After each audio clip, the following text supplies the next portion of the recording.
Les zones à risque sont logiquement les routes qui traversent les massifs forestiers du département. Les forêts domaniales de Loches, Chinon par exemple, sont des refuges idéaux pour les sangliers, cerfs et autres gibiers, tout comme le nord de l'Indre-et-Loire. Des animaux qui se déplacent une fois la nuit venue et peuvent alors heurter les usagers de la route. Un problème accru avec les horaires d'hiver.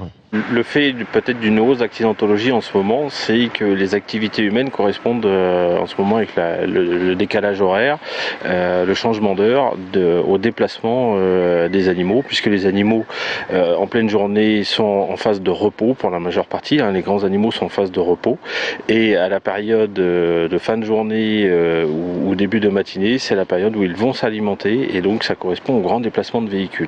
On compte près de 100 accidents par an en Indre-et-Loire dus à la traversée d'animaux. La grande majorité cause des dommages matériels, 3 accidents sont corporels.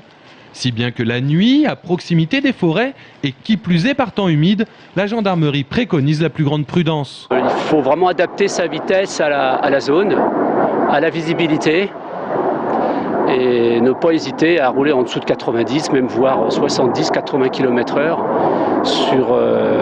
de nuit sur une route boisée. D'autant plus, on a déjà vu des animaux sur le bord de la route, sachant qu'il y en aura sûrement qui passeront derrière. Depuis 30 ans, la gestion de la grande faune sauvage par les chasseurs a favorisé le développement des grands animaux en milieu forestier. Et seule la vigilance des automobilistes pourra changer la donne du nombre d'accidents, car les animaux, eux, continueront toujours de traverser.